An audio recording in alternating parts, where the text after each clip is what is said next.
Hello and welcome to our Friday webinar. Okay, so we are on with Dr. Joerg Mayer. Thank you so much for joining us. And we have a special topic today, which we don't cover so much. So this is going to be very informative and something that I'm very looking forward to find out all about. So we are talking about apitherapy. Did I say that correctly? Apitherapy? Apitherapy, that's right. Apitherapy, sorry. That's right. How bees are beneficial, all the things that bees can offer. And I have to say, I went to the bee themed coffee place. It's Better Buzz. Just thought I'd buzz. Yeah, so anyways, this is a bee themed coffee place. They might have one near you, but I tried it out today. So Cool. yeah. So so I understand you'll have a presentation for us, and so if we have time for questions at the end, we'll hopefully take some questions about bees and how they help us. So we'll save those for the towards the end if there's time. And let's see. I think while we wait for people to log in to join us, I just like to see where everyone's coming from. So just let us know. It's like a new thing we do all the time now, is to see where everyone's joining us from. Um, so I know I'm in California, and Dr. Where are you joining us from? Georgia. Yeah. Beautiful, beautiful state of Georgia. And what do we have? We have 66 degrees, very sunny today. It's a beautiful spring day. The bees are having a great time out there. It's bee weather. Is that what it is? That's Is it it. bee That's weather? it. All right, we got people from Monterey, from Arizona, from Washington, Minnesota, Ohio. Thank you for joining us. Denmark, we got someone from Denmark. Oh, Yes. yeah, Florida, yeah. I love it. New Hampshire. Yeah, I'm curious to see how the bees are in all these different areas. And then and Iowa. So okay, let's see. I'm sure you have a lot of territory to cover and on this buzzy topic. Can't wait. I I'm do. gonna let you take it away. And I'll just announce some areas: Cleveland, Chicago. Thank you for joining us. Um, here we go. Yes. All right. Can you see that screen? Yes, it looks amazing. Nice design. Cool. Going with the buzz theme. All right. Thank you, everyone, for joining us on this beautiful day. So, yeah, it's a huge topic that as you hopefully will find out during the lecture, I'm personally very excited about. And so, a disclaimer: I'm not gonna be able to go very deep into it because it's so expansive, the topic. So, but what I thought I'm going to do is I'm going to share just a couple of cases where I use bee venom actually in avian cancer patients. So I have a lot of slides to show you, and so let's get going right with this. So, alrighty. First of all, what is the definition of apitherapy? And basically, apitherapy means that if we're using any kind of products that the bees produce for in a healthcare system. So obviously, this would include just like, for example, if you eat honey every day, which you should, you're actually practicing apitherapy on yourself because eating honey every day has incredible health benefits.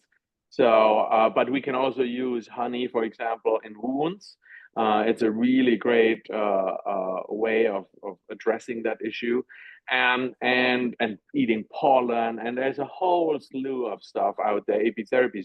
So because, like I said, it's so expensive, we're not gonna be able to even provide you an overview. We're just gonna focus on a couple of cases with venom. And an interesting thing that I always say is about apitherapy is while science is still probably lagging a little bit behind, science is trying to understand all the modes of action, what's going on. They're putting the piece of the puzzle slowly together. But what's interesting to me is that practice has been around in human medicine. We go back until the very, very early documentations of civilization, which is the old Sumerian, the scripts, stone tablets, and we find evidence there already that these people practiced apitherapy. So it wasn't called apitherapy at the time, 8,000 years ago, because the word apitherapy is fairly new. It was coined just around 1935 from from a physician that practiced actually in New York, and he noticed that if he uses bee venom also most frequently, that he sees significantly health benefits in his patients, and so he basically came up with that term apitherapy, despite the fact that the practice of it goes back until the dawn of civilization. So, like I said, what I'm going to do today to get you kind of a little bit excited, hopefully, about it, is I'm going to talk about a couple of cases that we saw here at our teaching hospital. And so let's get going right away. One disclaimer that I want to start from the very beginning is that that all these cases, I'm going to present 2 cases today, but all of these cases where I use this advanced form of apitherapy are actually usually presenting with a significant form of pathology. And after consulting with the oncologists in these cases that I'm going to present today, they basically just, weren't able to offer me the traditional Western approach therapy because, for a variety of reasons. Maybe the animal is too small to place a repeated intravenous catheter into it. Maybe we don't really know anything about those chemotherapy drugs and the side effects to it.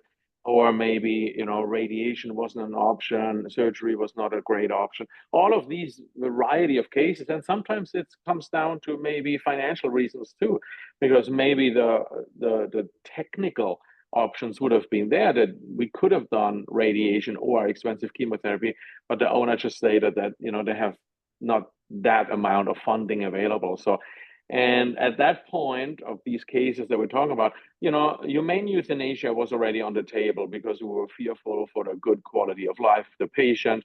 And then I was able to basically offer this as a second opinion. So we had a second option, not opinion, second option. So we had these conversations with the owners, and they all were educated about the extreme experimental character of the treatment, because it's just so early on, and I'm still collecting data and everything, that I'm really not feel comfortable making great promises to say, look, let me do this and we will take care of it. So we're far from that. Basically, just like if you wanna go down a second avenue, we can try this with your patient, but I'm not really sure how it's gonna go. And obviously, every time when you have something as powerful as venom, you got to be worried about potential side effects like an anaphylaxis too. So I always tell them, like, look, just with chemotherapy can kill a patient, and obviously something like this could do this. So I just want to throw this out, that people don't think I'm just gone rogue and poo-poo Western medicine and throw that out overboard. It's those cases where I would say it's a little bit of a Hail Mary pass here. So basically, that means that we have fairly low expectations here on the curve, right? That means that I don't really have to show massive changes to actually have satisfaction achieved by the owner. So it's a low stakes kind of situation for everyone, because like I said, the other option would be humane euthanasia, and at the time, most people are not ready to let go. And if we have something to offer that maybe improves the quality of life for a while, the owner are really happy about that. So, like I said, I'm going to focus on bee venom now, and there is actually, to a surprise for a lot of people, there is actually an amazing amount of body of literature out there where people have looked into what bee venom is doing on a level. In an organism, both in vitro experiments and in vivo experiments, meaning like in a little petri dish, have maybe even cancer cells in a petri dish grow, and then just titrate a little bit complete bee venom or individual ingredients. Like here, you can read the melittin, which is one ingredient that isn't bee venom that makes about 50% of bee venom. So a lot of people focus their research on melittin, because as a researcher, usually just want to have one variable. You don't want to throw a cocktail of drugs at something and record an outcome. You want to maybe one drug. So this is why we see a lot of data is available on melittin, because that is the biggest substitute in bee venom. When you talk to somebody, an apitherapist, and when I get going a little bit about stuff, you start like to sometimes become a skeptic after you heard that person talk for so long, because it just sounds too good to be true. It's like, wait a second, Dr. Mayer, you're telling me that it can be good for wound healing, it can be good for thyroid gland problems, it can be actually good for arteriosclerosis, it can be good for for diabetes, for all this stuff. That sounds a little bit too good to be true. I'm like, well, actually, all of the stuff that you see, the numbers in blue, are all peer-reviewed publications where some kind of science, again, either in vitro or in vivo, has been shown positive outcomes of it. So yeah, I myself are sometimes, surprised to keep learning about the beneficial effects of bee venom in certain situations. So it's really amazing what's going on. So again, I don't have time to go too much into the depth of this, the background of it, because sometimes that could be a little bit boring. So I want to show a couple of clinical pictures. So yes, there will be a little bit of blood there. So hopefully, if you're squirmish, you're not falling off your coffee chair here. So anyway, this is a clinical talk with clinical cases. So here we go. This was a little cockatiel presented, and the cockatiel weighed about 80 grams. So for European friends and for people of the metric system, I talk in grams. And for Americans, you've got to translate it into just a little bit under, I would say, 3 ounces, 2.5 ounces, something like this. So as you can imagine, typical cockatiel size, actually a little bit maybe even on the smaller side. And it was presented after years and years of feather picking. Hence, you see I'm half naked here. And you see that eventually the bird, self-mutilated to that extent that it came to become a raw spot and keep pecking at that raw spot. And yes, we biopsied it, and it came back non-surprisingly as a really nasty cancer, squamous cell carcinoma. And a lot of times, this is what the self-mutilation area is going to turn into, because the wound just is being, irritated, infected, annoyed after a while. And after a little bit of being annoyed by the beak, scratched and reopened constantly, it's going to turn into squamous cell carcinoma. So again, that's probably, tip number one is, if you have something like this with your own bird, don't let them constantly self-mutilate it. So be really mindful of this and bring your bird to a veterinarian early on before you have a rough awakening like this one here. So unfortunately, with these squamous cell carcinomas, the problem is that the real solution would have been here a very aggressive surgery. Aggressive surgery meaning that you would have to take the whole body wall here out. You can't just scrape the top of the tumor off and hope, fingers crossed, because it's literally like a little garden weed. The roots are going to be everywhere, and if you do this, it's just going to come back. And as you can imagine, taking huge margins here, taking half of this body wall off with the bird that is already a feather plucker, and then we don't have a lot of skin left over to do a nip tuck procedure here, that, in my opinion, would have potentially been a disaster. So we measured it, and then we started to treat it with the bee venom. The owner was informed that, it's like squamous cell carcinoma, there's not much we can do from a chemotherapy point of view. It's not going to be like that successful for radiation. Birds in general are really not good patients for radiation.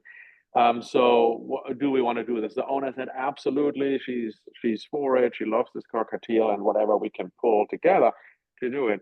So interesting enough, after looking at this and assessing it, I'm going to be like, okay, what do we know about bee venom in birds, right? A lot of times, we're worried about birds being super sensitive to everything. And so the, canary in the coal mine analogy comes up, right? That birds take any excuse for any kind of aggressive drug to potentially have a reaction to it. So I'm going to look in the literature. And there is actually, to my surprise, there were quite a few papers published where people documented. This one came out of Bangladesh, where honeybees attacked some pigeons and killed them. There's another paper coming from, I think, South America, where Africanized honeybees went through probably the zoological collection and killed a couple toucans. And to their credit, the veterinarians who wrote up these scripts, what they did is they were very thorough. You see the pictures here with the little stingers of the bees here. and then you can actually see there are lots of bee stings next to each other. And what they did, to their credit, is they were very thorough and counted literally every bee sting that was present in the bird. And then also they reported the body weight of the bird. And so again, what they also did is they reported, I can go back, they reported also that certain animals survived, and those survivors were basically sedated a little bit, taken care of. Shock therapy was initiated, but they also provided the body weight data and the numbers of stings of the birds that survived. Here's another paper also from South America, from Brazil, where something very similar happened with macaws. And again, obviously, these animals unfortunately passed away based on the attack. And you see histological lesions. Here's the brain. And then you see, again, the bees obviously use that area, basically the skin, because the feather obviously protects the bird to a certain degree. And then these, the beak and the other horny appendages there that obviously there's nothing to do for the bee stinger here. So they obviously select these exposed areas of the skin, and they did the same thing. They counted, how many bees attacked and how many were stung by the survivor. So I was able to actually come up with a bee sting to body weight ratio that would be fairly safe in a bird, because I obviously don't want to kill my patients. And so basically, with our little cockatiel with 80 grams, I came to the conclusion that I initially felt safe with half a bee sting, right? So I'm like, oh, half a bee sting. How do I get half a bee sting? Because catching a bee and letting my patient sting, that's a whole bee sting right there. So luckily, I have a apparatus like this, which is kind of looks a little bit like maybe an electric guitar or something like this, with the little wires there. And it's powered by just a AAA battery, what you probably have in your remote control TV. And so you just flick the switch, and what it does, it turns on a little micro voltage that goes through. And the moment a bee lands on it, it gets probably a little tickle reaction from that jolt, and the bee squirt a little bit of venom out.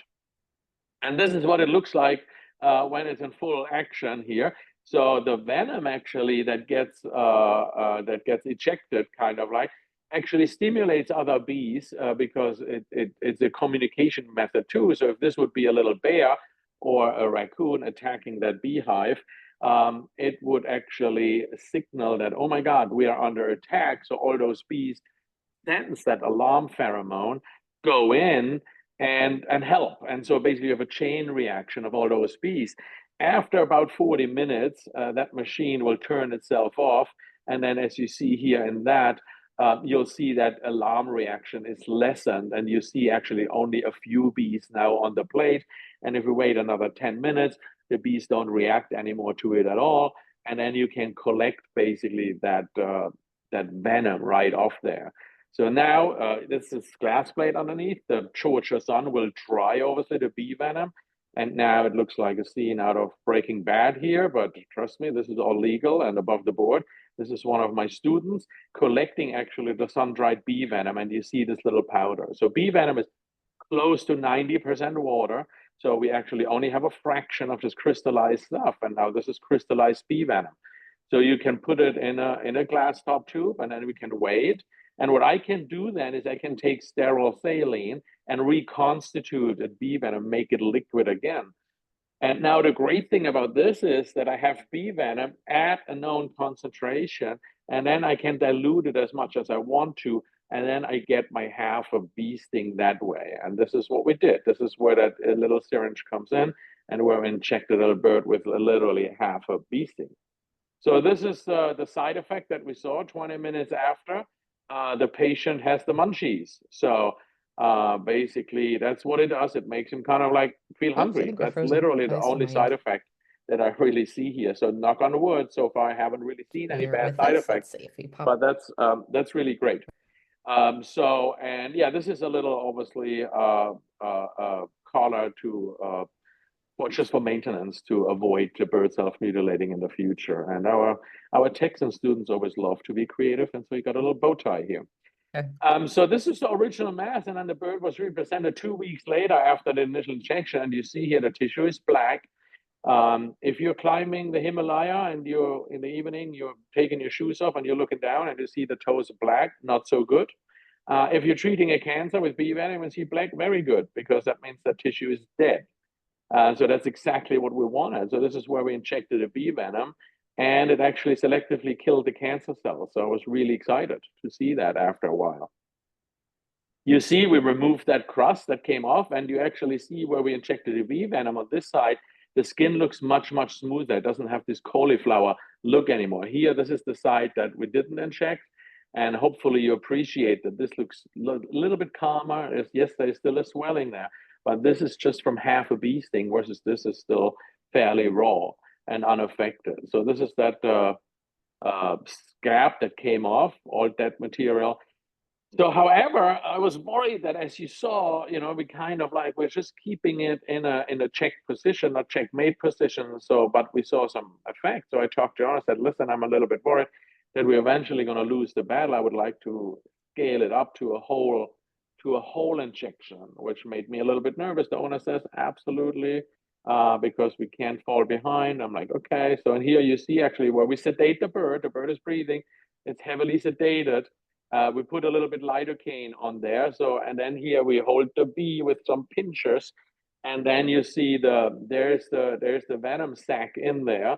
And we usually leave the venom sac in for a good 20, 30 seconds because it keeps pumping the venom in, and to make sure that all of the venom actually ends up in the tumor. So that worked really well. And again, we didn't have any side effects. So here we see, again, very smooth, not like cauliflower-like. So it definitely has an effect to the eye.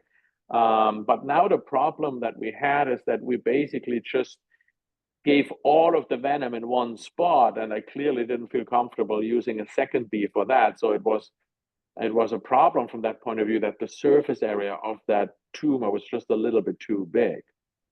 So, but what I wanted to see is I took some blood, and initially, when the bird presented here, so this was the white blood cell count, and if the white blood cell count is about under 5,000, that doesn't make me too happy. I consider the bird a little bit immune compromised, and so what we're seeing with the injections, it actually registered back into normal levels. So it came back into normal kind of white blood cell counts. Of these white blood cell counts, I really wanted to be what I considered the SWAT team of the immune system, and these are the heterophils, and exactly those came up. So being just a little bit over 1,000 is a little bit too few of them, in my opinion, and so the body regulated it up, and that's exactly what the body needed here. The other white blood cell counts, I didn't feel too strongly about. We didn't need them too much, and the body knew that, and it really didn't change the other too much. So it's basically really interesting how intelligent the immune system is, and knows exactly, oh, with a little bit help of that bee venom, I can upregulate exactly what I need. The other stuff, which is kind of like the hematocrit, I wanted just to make sure that we are not causing kind of chalky situation, but we are not hemodiluting the body, or we are not kind of like hemoconcentrating the body. So it really didn't have any effect on the constituency of the blood. So that was really good. Looking at the blood glucose, what we know from in vitro studies, so is that it drops the glucose a little bit. And like I said, you saw the side effect already, the birds becoming, getting munchies after the treatment. That's most likely has something to do with getting a little bit low blood glucose. And that's totally fine, because if you know this, you can counteract this with just offering food. The AST is an enzyme that gets upregulated usually with tissue damage and or muscle or liver disease. So, and initially that was really, really high, and I was really worried. Actually, I was worried that causing maybe more tissue reaction, that we would potentially even make this value go higher. Nope, it actually went down to normal levels around 400, which is what I want to see, which was a little bit positive surprise to me. Phosphorus is a waste product. You want to get rid of that. And so if that drops, it's a good thing. We're getting rid of phosphorus. Who wants phosphorus? And uric acid is basically a measurement of how well the kidneys are working. It's the end product of protein metabolism too. And so basically in a cockatiel, I really don't want to see ever my uric acid above 10. And so initially when we saw that patient with 17, it's way too high. With the AST of 1600, I was really, really concerned that that bird may be past the point of repair, that there was significant damages. But man, look at this, boom, boom, boom, it goes down to normal levels with these bee venom sessions. So everything that I saw from the blood work actually was to a positive. But I wasn't too happy about just looking at this, what I wanted to see, because with the naked eye, remember, I showed you the slides that the side where I injected a bee venom looked very different from the side that I didn't inject the bee venom. So it just looked different. But I want to see, is there actually a difference, or does it just look differently? So I rebiopsied that side where I injected, and I rebiopsied the side where I didn't inject, and I gave it back to the pathologist who originally diagnosed these birds with that cancer. And I just want to see from the pathologist, hey, do you see actually a difference too under the microscope, or is it just me making stuff up that I think that looks a little bit better? So, you know, and obviously that was interesting. So what I did here, and I want to point out that these two things are not the same. One skin mass says it's squamous cell carcinoma, the other one is suspect. So they're like, well, it kind of looks like squamous cell, and it's not. And the interesting thing, what happened now is an explanation of the differences between those two things. But what happened is I made a little boo-boo, I made a little mistake because I was so excited about it and the heat of taking those.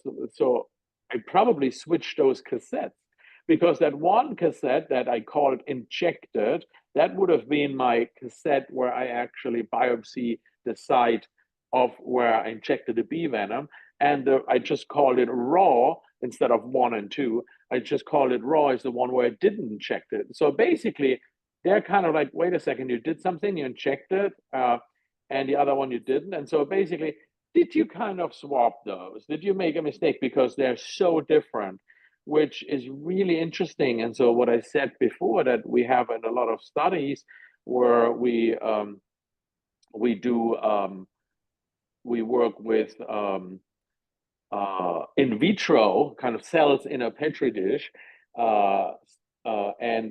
and so basically they see that, but now what I documented here is basically where they actually show it in a bird in vivo. So that's really exciting. And what they're describing is this individual necrosis, and that's actually what it does. The bee venom goes out and basically goes through and kills these specific cells that look abnormal, the cancer cell. And this is what's interesting, what the pathologist describes, because usually what if you give a chemotherapy in a petri dish like this, or in a system like this, it goes through and kills everything. It doesn't differentiate between a normal cell and the cancer cells. And this is, for example, if you know a human that undergoes chemotherapy, this is why we have side effects. So hair will fall out, right? That's a side effect of the chemotherapy, because the drug is not smart enough to differentiate and say, wait a second, you know, these hair follicles, they're not doing anything. And then it just basically, you know, kills them too, more or less. And this is why we have these issues. So versus the bee venom doesn't do that. It is very intelligent. It goes around and actually looks at all those things and says, wait a second, this is a normal cell. I'm not going to do anything to you, but your neighbor, that's a cancer cell, and I'm going to take care of that and kill it. And so this is basically what the pathologist describes here. So I was actually doing pretty good. Unfortunately, close to 2 months after a couple of treatments at home, the bird suddenly arrested at home.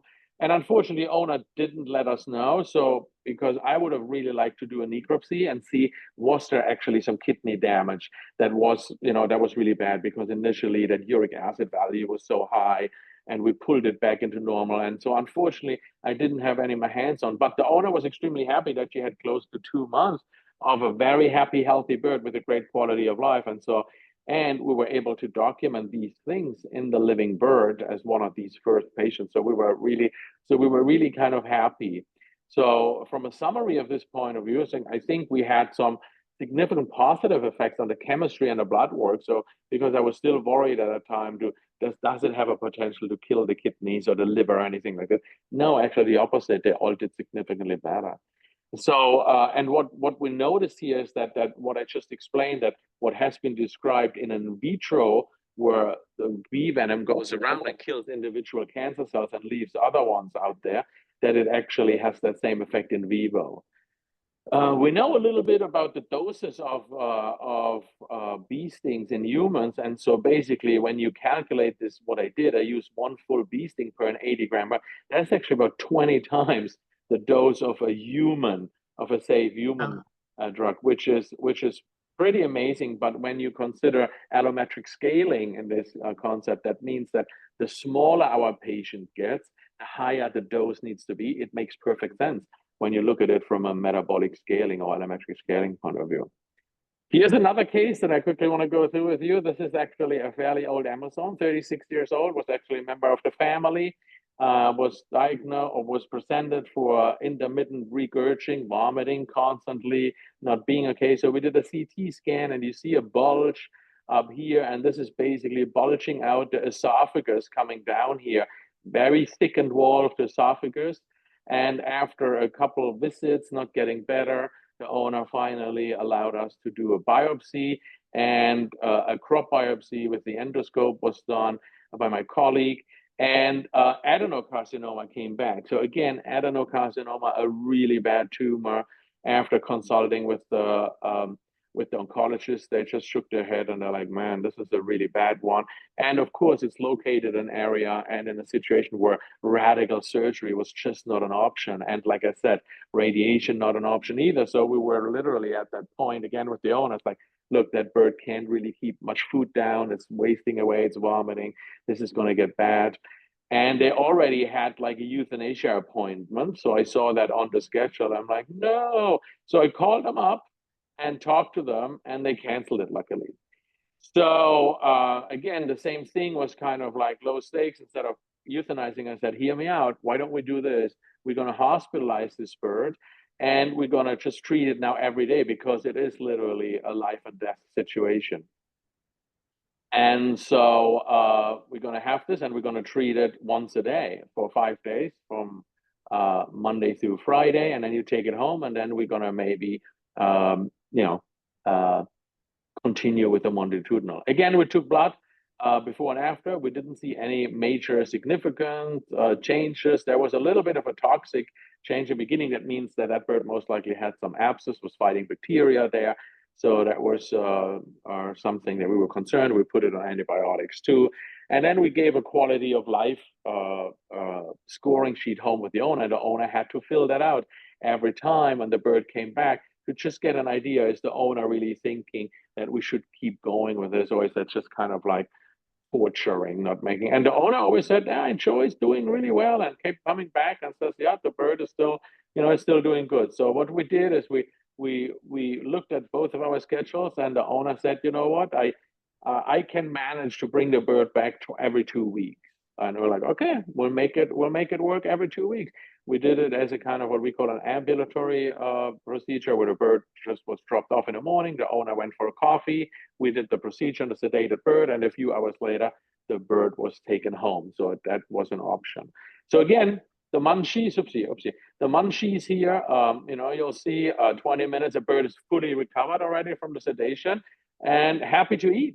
And, again, this was the main thing. The bird wanted to eat, but couldn't, was vomiting, and we didn't really see that much in the hospital also. And then a little bit later, he became kind of so happy that, oh no, finger, yeah, I want to eat my finger. That's how. No, it was a very cute bird. So and as you see, really looked with it, no side effects seen. So what I did is I did a repeat CT scan. So again, this is a CT scan, different slice now. You see the wall thickening of the esophagus. So here's the lumen of the esophagus, and here's the wall thickening, meaning that is the cancer. And then what I did after that week of hospitalization, so just after 4 sessions, I repeated. And actually, you can see how the wall is actually already a little bit thinner. It's definitely not worse. Clinically, the bird was much better. So I was very encouraged to keep going with that. Look at some blood work. Again, everything that needed to kind of like normalize, and whatever came up. Here, this is interesting. I think this is cholesterol. And so we have the significant drop in cholesterol. Again, we know this from from other studies where, like, if you have patients with really, really high cholesterol level, that exposing these patients to bee venom, it can actually make a significant difference. And that's what we're recording, a sharp, sharp decline in cholesterol levels, which is awesome. Again, we took blood afterwards, no negative side effects, everything actually beautifully in the real level. So that's pretty cool. Again, unfortunately, close to 5 months afterwards, the owner presented the bird again for kind of like an acute presentation. The bird has lost in the last 7 days, so very acute suddenly, has lost a lot of weight, started to vomit. And the owner at that point started, said that, you know what, this was a strain to bring the bird back, da, da, da, da. So for quite a few reasons, they decided that they now would feel in a good place about humane euthanasia, and I respect that. I personally would have loved to keep going, and I thought that if we would hospitalize that bird for another week, put it through that other week protocol again, I think we could have knocked the cancer back a little bit again. And this is a common scenario that you even see with chemotherapy. Chemotherapy works for a while, and you maybe have to change the drugs, or you have to be more aggressive. And so I think that's what we kind of saw a little bit. I wouldn't want to call it resistance, but I would have thought that maybe increasing that frequency would have done something. But the owner decided, they had a good run. They had close to or more than 4 months, close to 5 months, time to say goodbye. They knew that eventually, this is going to happen. So anyway, they allowed us to do a necropsy to show that we didn't do anything bad. So overall, the bird got over 28 stings, or about 28 stings total. And on necropsy, again, we didn't find anything. The only thing that they found out, again, it was squamous cell carcinoma. And the GI tract was a little bit affected, an infection or an inflammation in the crop, and a little bit in the stomach down. So, but this is probably already all something to do with the local irritation and side effect of that squamous cell carcinoma. So, but nothing in the liver, nothing in the kidney, everything else looked good. So overall, I was kind of very happy. The owner was extremely grateful that they had such a long time with the good quality of life with this bird. So again, we didn't see any negative side effects, and we had basically, this was a little bit of a bigger bird than the cockatiel, obviously. So therefore, logically, from a metabolic scaling point of view, we used about 12 times size of a human dose. And so this is usually the dose that I feel comfortable, one sting per kind of like 150, somewhere around there. So it could have escalated it up to a little bit higher. And again, this would have maybe it would have been the conversation if they would have wanted to continue that, we just increase it just like we did with that cockatiel. So, but anyway, so slowly but surely, I'm trying to get a feel for it, what we're going to do. And I think what I came up with, something that works for me and the owners both. I think this is kind of something that I may want to continue to use in the future, that I go through that induction therapy plan, that the animal is going to stay with me for a week. We'll really try to knock it back. And then we're going to switch over to a longitudinal kind of maintenance plan. And then we have to see, maybe some owner says, I could bring it back once a week and we'll do this every Friday. Or, that would be maybe better than, twice a week, than twice a month, or something. So this is obviously something that has to be modulated with what the bird owner can do. So just coming to the end, these were the two cases that I want to quickly show you. And actually, so we have done some in vitro studies too. This was the student chef that you saw scraping the bee venom together. So what we did, we wanted to actually see, do all of the animals actually react to this in the same way? So, and you see, we exposed the bee venom, we exposed some honey dilution and some thing that the bee also produces, which is called propolis, to actually blood of dogs, horses, and chickens, and to see how is the immune system dealing with them. And just want to go too much into the detail, but if you look at the patterns of the graphs, especially the horse and the chicken, you see that an animal is not an animal, is not an animal. They all react a little bit different to it, and you actually see that horses actually are very sensitive to it, and chickens of all of it are actually the least kind of sensitive to it. Kind of interesting. I would have not thought this would be the outcome, but this is also kind of telling you a little bit the interesting data that we still have to collect, yet to collect, and whatever works for a chicken may not work for a dog or a horse. or we just have to modify it significantly. Here's a paper that I came across while I also treated some other animals with it, and instead of venom, what that researcher did, he actually used honey intravenously in a cancer model.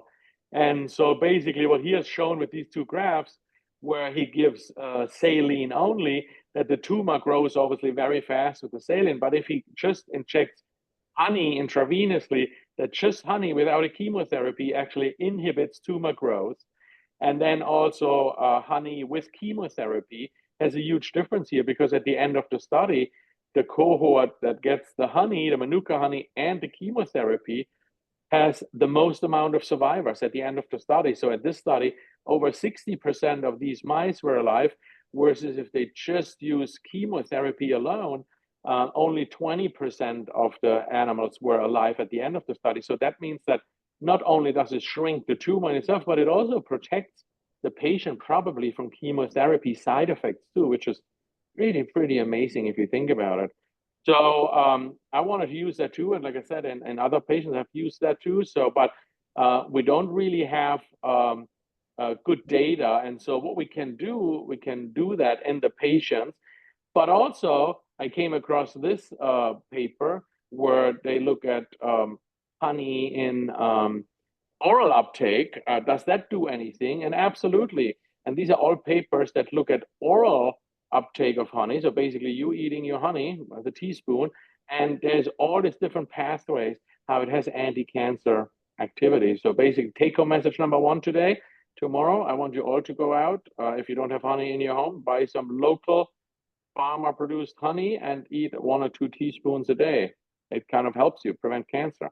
So this is from that same team that did it with this IV study, but they looked into the oral honey too, where they actually gave the honey to the rat, gavaged them, and then they implanted them with the tumor. They have the same response, where oral uptake of honey reduces the tumor growth according to those 2 different control studies.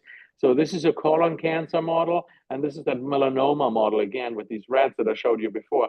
And again, the volume of the tumor is significantly decreased. So when you see those 2 stars, it means that the difference is significant. So just basically having oral uptake of honey, which is pretty cool. So last summer, I did one of the studies in chickens, and that was actually, I have to give a shout out to a company, the Harrison's Bird Food Company. Actually, they have a fund to support that, and they actually have funded that. So I want to give credit where credit is due. And basically, they gave me some money to look at that IV honey in chickens and see what it does. And so basically, we did those chickens. And so here you see where we did exactly what they did with the mouse study, where we diluted a lot of honey, and this is 60 cc's honey and a little bit of saline mix. And we're giving this as a rapid injections into chicken. So this is a sedate chicken. Again, we're using midazolam, so the chicken is sleepy, but you see there, opens the eye. So it's just having a good time and getting that honey rapidly injected. And this was a toxicology study. So what I would try to prove, we try to come up with negative side effects. So basically, we weren't able to really cause that much detrimental side effects. So because it was a toxicologist. So my student actually presented it as a national meeting too. At the moment, we're writing this up as a scientific study, just as we did with the other one. So I think there is so much more to learn in the future about that stuff, which is really exciting. So luckily, in the human medicine, it gets a little bit attention too. So this is a journal for cancers, and they're looking at this. So maybe we can use bee venom as an anti-cancer model. And so again, I think the future hopefully is that we're going to do some clinical trials, and all the data that I'm collecting and publishing, maybe even of interest to those people that potentially considering human research in cancer. So, and that's kind of like the research that I like to do, take a clinical problem where we currently struggle a little bit with it and come up with a new solution. So, and hopefully there's more publications in the future that are doing this. So basically, in the summary, there's a lot of evidence out there that blanket term apitherapy, that is the bee venom, that is the honey, even oral honey, like I showed you, but also intravenous honey, can actually contribute significantly to the healthcare of humans and animals. And so we just need to dive into that literature and exchange our experience at different conferences and stuff like this. So initially, when I got going to run that blood work and to run these repeated samples, I didn't want to burden the owners of these birds with additional expense. So this was all paid for by the Georgia Beekeeper Association. And so I want to shout out to them to help me get that going. And obviously want to thank to all my bird owners who graciously, agreed, considering this was so experimental. So basically, that's a lot of information I dumped on you, and we have a little bit of time if there are any questions, maybe. So that's all I got for you today. Wow. Okay, that was amazing. And so you recommended just for like us a daily dose of like a tablespoon of honey. Is that what you were saying earlier, or how much? Yeah, exactly. That's the question, right? So when I read this study about with these melanoma model, I actually contacted the primary author, which is sitting in the United Emirates and does obviously a lot of research targeting to human prevention stuff. And I'm like, hey, so the honey that you're gavaging to those rats, does this scale down to the point where I would need to drink a gallon of honey a day? Because a lot of times in those rat or mouse studies, they're using these kind of like huge amounts.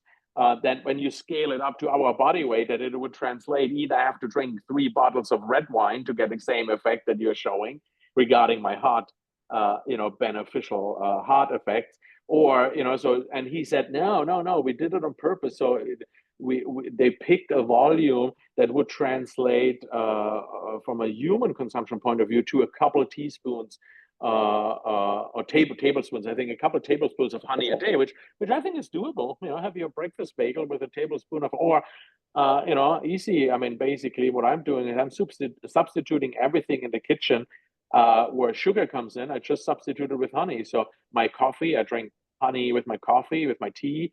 I put honey even on my pizza, which is great. I put honey everything. So I get my 2 tablespoons a day easily. I probably am at 5 tablespoons. So I'm just a huge honey fan. That's great. Oh, and not all honey is created equal, right? So if you were to go into a store to buy honey, what honey are you buying? Yeah, so thanks for that question. That's great. So basically, a lot of publications, also these publications that I mentioned from this colleague out in the Emirates, produced a lot of with this melanoma. So a lot of medical publications focus on Manuka honey, and so this has a little bit, so a big buzz about Manuka honey, and they did a really good job because the Manuka industry, and Manuka is a plant that mainly grows in New Zealand. So it's the Manuka tree, a Manuka bush, whatever you want to call it. And so that honey has been shown to have a lot of these antibacterial, maybe even anti-neoplastic effect. So the reason why this is being used in a lot of research paper, because what the industry did there in New Zealand, they came up with the UMF, the unique Manuka factor.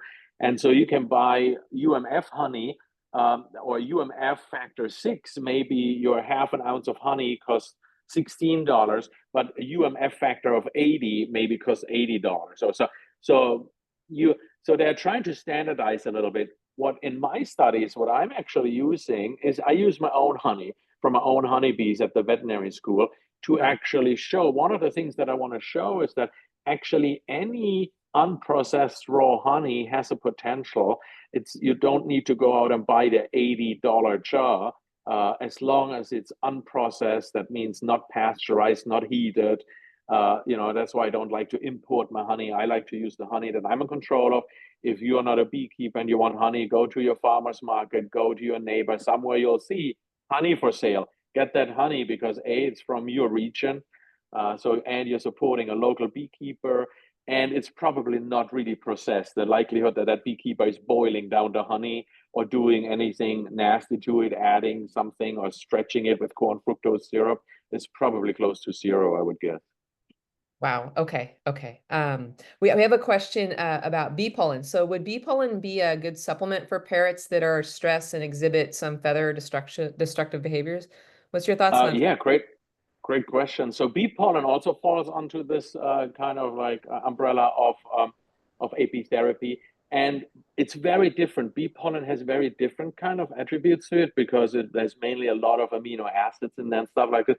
So while I totally would everybody encourage to feed a little bit bee pollen to their birds, um, uh, it's going to have different effects. So bee pollen, there's a lot of studies out there where bee pollen is very beneficial for any kind of um, uh, problems with the bone marrow. So if you have maybe an anemic bird, if the bone marrow is not good, or something, there's actually some data with leukemia. So where the bone marrow is a little bit out of whack, bee pollen really helps you.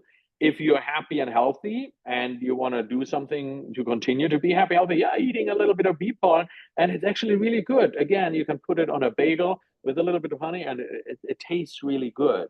So, but it's not interchangeable. So pollen doesn't have the same effect on an organism than honey or even venom. Okay. Yeah, I think we have a couple more. This is just such a great. Okay, so have you seen any benefit for cytosine testicular cancer with venom therapy? So their bird has both testicular and liver cancer and is not a good surgical candidate. So they haven't commenced with chemotherapy at this time. Bird remains stable, no growth noted over several months. Would he be a good candidate for venom therapy? Otherwise, can parrots safely be given honey orally to start a positive effect? So Yeah, there's a lot of stuff to unpack in that question. So yeah, if it's something like a seminoma or something like this, so testicular a testicular cancer with feminizing kind of like clinical signs, so it produces maybe some estrogens and stuff like that. So these are just nasty cancers to start with, and I've tried to battle those myself with radiation, with chemotherapy, and I've always come to the point that it's a little bit of an uphill battle there because it's so, as the person stated, it's an uphill battle. It's so aggressive. This would be, in my opinion, this would be a perfect candidate to potentially just enroll into this study, something like this, or talk to your veterinarian if they would be willing to do it, because we don't have a great recipe for that cancer regarding traditional approaches to oncology. We don't have like this established, oh, just put some vincristine in this bird and it's going to go away, or doxorubicin or cisplatin or whatever you want to mention, or radiated. I've done quite a few sessions. I've radiated these where you get a temporary decrease of it, but like I said before, birds are exquisitely resistant to radiation. So this is not great. So I would be like, if this would be my case here, I would be like, you know what? Again, same thing, same kind of talk that I had with all of us. Like, I'm not going to make huge promises because this would be my first case. There is no literature, there's nothing out there. But on the other side, right? What do we have to lose? We know that this is going to get worse. We know that we don't have an established chemo protocol. So why don't we just go together on that journey and start and document that we don't have negative side effects, and worst case scenario, we just have a few more weeks, whatever, with a great quality of life. Best case scenario, we actually can stop the growth, or I'm a little bit hesitant to say we're going to cure this because I don't think that is where we at with it. So either we need to, like with my therapy that I'm currently suggesting, it's not probably aggressive enough. But I mean, I think it's one of those low stakes situations. It's like, what do you have to lose? Because if we don't do anything, it's going to go downhill, unfortunately. So I think yes. And then there was something else at the end of that same question. I forgot now. Was there something? Can parrots be safely given honey orally? Yeah, I think. I mean, again, I haven't done that study where I take a bunch full of chickens and give them 20 milliliters of honey each day and see what they have. But so far, what I'm seeing is I'm not really seeing any detrimental side effects, right? So everybody's always worried about honey, bacterial overgrowth, and all this stuff in the gut. I'm like, I'm not. I mean, I've had other cases where, especially with like little hindgut fermenters, like a guinea pig and stuff like this, where were based on that study or that paper with multiple studies where that oral uptake is actually beneficial. And I told the owner, give a small amount of honey to that guinea pig. And actually turns out that the owner over the time, because the guinea pig liked it so much, he increased the doses by a factor of 10. And so this is definitely not something that I would have started with, but and I was like, oh my God, what's going on? Did this guinea pig ever develop diarrhea? No side effects, doing really good. So again, I've yet to see detrimental side effects to it. But in a case like this, I would be a huge advocate. It's like, why not? The birds would love probably the honey, so you can have more quality of time. Start obviously with a little bit of honey, and then see, and then you can maybe escalate it up a little bit. Okay. Is honeycomb like when you see the honey that has like that comb in it? Can you The give it? wax, yep. Yeah, I mean, is it Yep. fine for birds to kind Oh of? yeah, there's so yeah. So I mean, the wax in itself, there's nothing super toxic in it. Obviously, it's actually, if anything, it would absorb a toxin. So if there's something toxic in the GI tract, it would probably absorb that a little bit more. But there's nothing really detrimental itself in beeswax. Okay, okay. And then we had a question. Do you know if different species of bees have different effects? Like, do flowers on which they feed lead to different effects? If you were, so does it matter where the bees, what kind of bees, where the bees are going to be pollinating from to that kind of honey or Yeah, that's a great question. So basically, part A, different species of bees.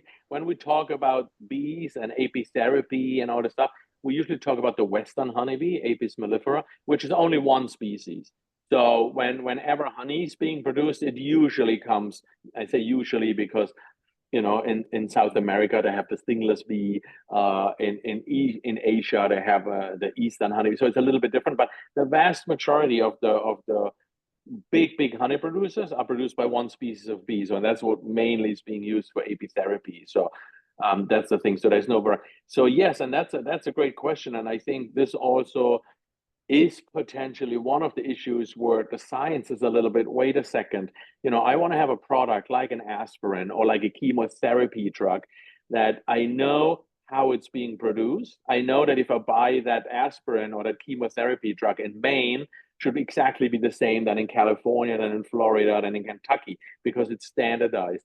And so, boom, that goes out the window with anything the bee produces, because clearly the flowers that the bee visits in Maine versus Kentucky versus California, they're going to be different. It's going to be so. While a lot of people have looked into this, especially with something like bee venom and wax, usually the variety of these products are minimal. However, obviously, variation of products like honey and maybe propolis or something like this, they obviously really depend on where the bee is foraging. And this is probably why, something where you use honey as an antimicrobial thing, you could have different results if the study was done in China versus Brazil versus California, because all those people probably use local honey. And again, this goes back to what I said with that Manuka honey. That's maybe a little bit more standardized. And this is why science loves to use that Manuka honey, because we're getting a little bit more into the standardization of the product. Okay. That just made me think, like, do you know where bees actually, how far out they go for pollinating? Like, is there like Yeah, usually. So that has been well established. We know that too, that usually the maximum range that a bee will fly is about 4 miles from the hive. But they do this if really nothing. So usually we say basically active work radius 2 to 3 miles around the hive. Mm-hmm. Oh wow, okay, that's fascinating. Okay, we have a question. Potential use in chickens with canker or Marek's disease and or avian leukosis. I hope I said that right. Can it be used for treating those? Yeah, great question. And actually, I was just talking to that researchers who I did the study with, and that was exactly what I'm kind of like. Hey, so we did a toxicology study. Basically, the point of the study was that we are kind of taking normal chicken, injecting that, doing this, just making sure that we're not making anything worse. And so with that study, and you saw this huge syringe. So I used 4 or 5 times the dose that I would use in a clinical patient, and I injected that 4 or 5 times faster than I would do in a clinical patient. So that was phase 1, kind of like are we harming these birds with it? And so the data that we're looking at right now, especially the immunological data, shows absolutely zero harm. And we also look at the data from the histopathology at the end. We didn't find any correlation with high. So, and I just had a meeting with him to say, hey, I want to bring this to the next level and potentially then do that and then introduce something like Marex or leucosis and see if there's a difference to it. So, because we know from other studies that, venom has a powerful antiviral effect. The problem is that when you look at Marex disease, it's a herpes virus, and usually we say herpes is for life. So if you inject that into a chicken with the bee venom, then you maybe just get temporary relief of it. But it may be worth to do at the same time. If you have an outbreak, to send it back into remission. You probably can't eliminate it from the body, but you can maybe make clinical signs go away. I don't know. This is something that is in my brain too, and I think maybe we'll do this in the future, depending on funding. Okay, we got a last question for you. Can birds get botulism from honey like babies can? Is there any kind of great question. Yeah.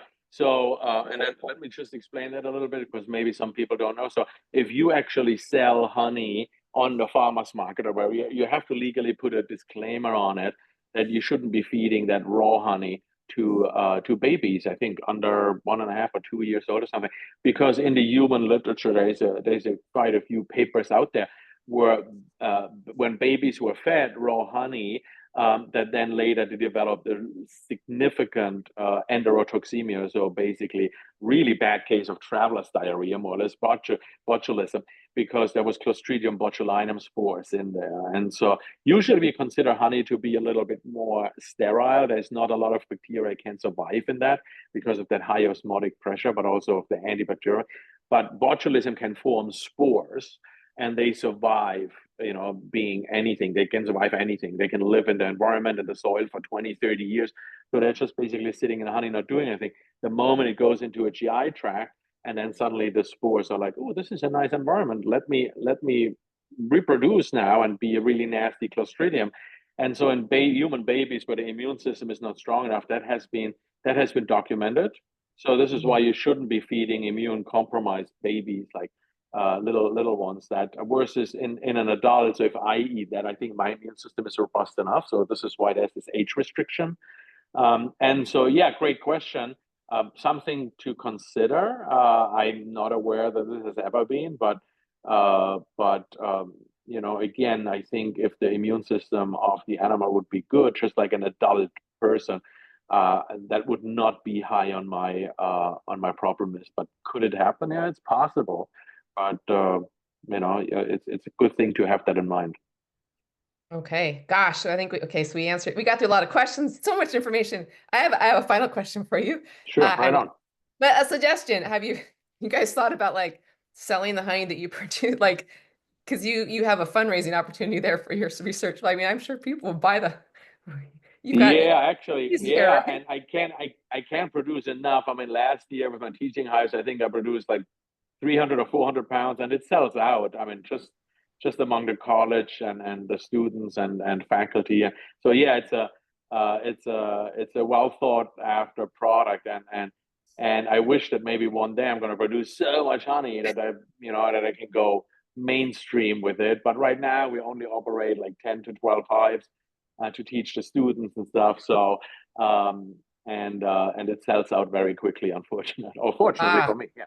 Yeah, maybe if you're passing by University of Georgia, you stop on campus and see if you can very early on. Wow, that was fascinating. Thank you so much, Dr. Mayer. That was, and I hope people go back and rewind and rewatch and share it with others, because I'm gonna go get some honey today. It's like, yeah, I know. It's like we need to eat more honey, basically. So you learn something for yourself. So you're gonna be thanking me later.